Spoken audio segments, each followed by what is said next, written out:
షర్మిల పాదయాత్ర రైతుల బాధలు చెప్పుకోవడానికి వేదికైంది. షర్మిల అడుగులు రైతుల కన్నీళ్లలో తుడిచిపోయాయి. ఎలా బతకాలమ్మా అని ఒక రైతు అంటే ఇక తమకు చావే గతి అని మరో రైతు అన్నారు. భూములు అమ్ముకొని అప్పులు తీర్చుకుంటామని మరో మహిళా రైతు షర్మిలకు చెప్పింది. ఎరువుల ధరలు పెరిగాయని, గిట్టుబాటు ధర లేదని రైతులు షర్మిల దగ్గర వాపోయారు. షర్మిల రైతులను ఓదార్చారు, కన్నీరు తుడిచారు. జగనన్న సీఎం అయితే మంచి రోజులు వస్తాయని చెప్పారు. రాజన్న రాజ్యంలో రైతు ఎలా బతికిందో గుర్తు చేశారు. జగనన్న అధికారంలోకి వస్తే రైతుల కోసం ప్రత్యేక బడ్జెట్ ఉంటుందని చెప్పారు షర్మిల.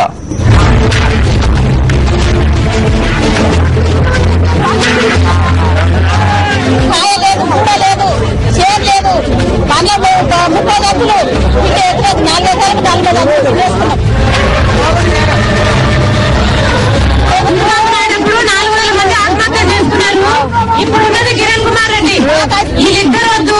రాజశేఖర రెడ్డి గారు ఉన్నప్పుడు బాగుంది. ఆశీర్వదిస్తే జగనన్న ఆశీర్వదిస్తే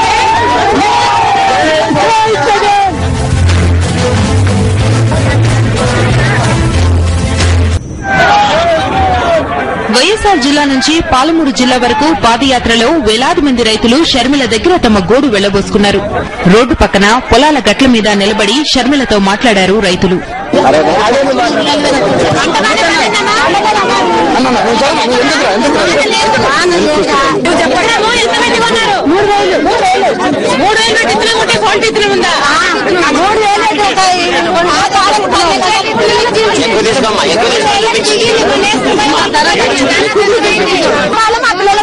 జగనన్న ముఖ్యమంత్రి అయినాకమ్మా పత్తికి ఖర్చులు తగ్గుతాయి, గిట్టుబాటు ధర పెరుగుతుంది.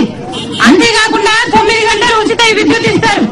మహిళలకు, రైతులకు జగనన్న ముఖ్యమంత్రి అయినాక వడ్డీ లేకుండానే రుణాలు ఇస్తారు. రాజన్న రాజ్యం మళ్లీ రావాలని మహిళా రైతులు షర్మిలతో చెప్పారు. పంటలు వేస్తే కష్టాలు పండుతున్నాయని షర్మిల దగ్గర వాపోయారు మహిళా రైతులు.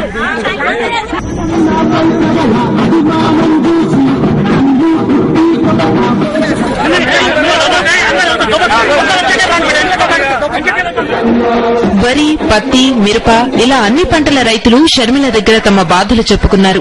రాజన్న ఉన్నప్పుడు బాగుండేదని, ఇప్పుడు తమ బతుకులు వడ్డీ వ్యాపారుల బారిన పడుతున్నాయని షర్మిలకు చెప్పారు.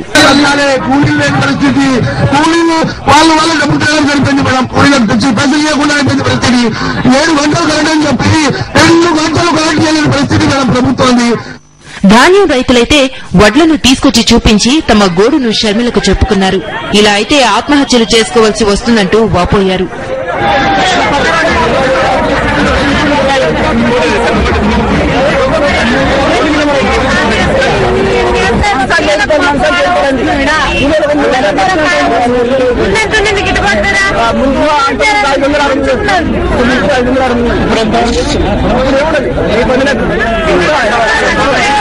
ఇలా దారి పొడవునా రైతుల బాధలు, కష్టాలు, కన్నీళ్లే.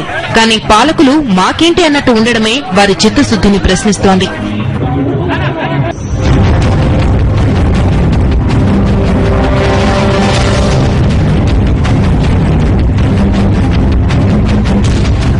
నాన్న బాటే తన బాట అనుకుని రైతు బాటలో నడిచారు వైఎస్ జగన్మోహన్ రెడ్డి. రైతుల దీన పరిస్థితిపై అనేక పోరాటాలు, దీక్షలు చేశారు. గిట్టుబాటు ధరలు, క్రాప్ హాలిడే, కృష్ణా గోదావరి జలాలపై ప్రభుత్వానికి అనేక ప్రశ్నలు సంధించారు. కానీ ప్రభుత్వం స్పందించలేదు. ఇక వైఎస్ జగన్మోహన్ రెడ్డి బయట ఉంటే తమ దుకాణాలు మూసుకోవాల్సి వస్తుందని జైల్లో పెట్టించారు కుమ్మక్కు నేతలు.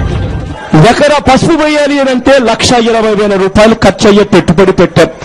ఇవాళ చూస్తే వర్షం సరిగ్గా లేనందువల్ల కాస్తో కూస్తో ఇంకా పంట తగ్గి 15 క్వింటాలు దాటని పరిస్థితి కనపడతా ఉంది. ఇటువంటి 15 క్వింటాలు దాటని పరిస్థితుల్లో ఇవాళ ఆ రైతన్న పసుపు అమ్మితే వచ్చేది 4,000 రూపాయలు కూడా సరిగ్గా గిట్టని పరిస్థితి ఇవాళ రైతన్నకు కనపడతా ఉంది. ఆ రైతన్నకు ఇవాళ 60,000 రూపాయలు వస్తే మరో 60,000 రూపాయల రైతన్నకి ఇవాళ ఎకరానికి నష్టం వచ్చే పరిస్థితిలో ఆ రైతన్న ఉన్నాడు. హోరు వానలో రైతుల కోసం కదిలారు. అన్నదాత కోసం బురద నేలలో నడిచారు. మిర్చి కళాల్లోకి వెళ్లారు. రాజన్న బిడ్డగా రైతుకు అండగా ఉంటానని చెప్పారు. ఇవాళ ఈ రాష్ట్ర ప్రభుత్వం ప్రతి రైతుతోనూ చెలగాటమాడుతా ఉంది. ఈ రాష్ట్ర ప్రభుత్వాన్ని ఏం డిమాండ్ చేస్తున్నాము? 9 గంటల పాటు నాణ్యమైన ఉచిత కరెంటు ఖచ్చితంగా ఇవ్వవలసిందే అని చెప్పి ఈ రాష్ట్ర ప్రభుత్వాన్ని డిమాండ్ చేస్తూ ఉన్నాం. 86 ప్రాజెక్టులు, 1 కోటి ఎకరాలకు నీరు, ఇది వైఎస్సార్ స్వప్నం. ఆయన అనంతర పాలకులు వైఎస్సార్ స్వప్నాన్ని స్వప్నంగానే మిగిలిపోనిస్తున్నారు. ప్రతి ప్రాజెక్టు పూర్తవ్వాలని, ప్రాజెక్టులు నీళ్లతో కలకలలాడాలని, రైతు ఇంట ఆనందం పండాలని కోరుకున్న నేత వైఎస్సార్. ప్రాజెక్టుల ప్రాంగణంలోనే అధికారులను సమావేశపరిచి వాటికి సంబంధించిన విషయాలను చర్చించేవారు వైఎస్సార్.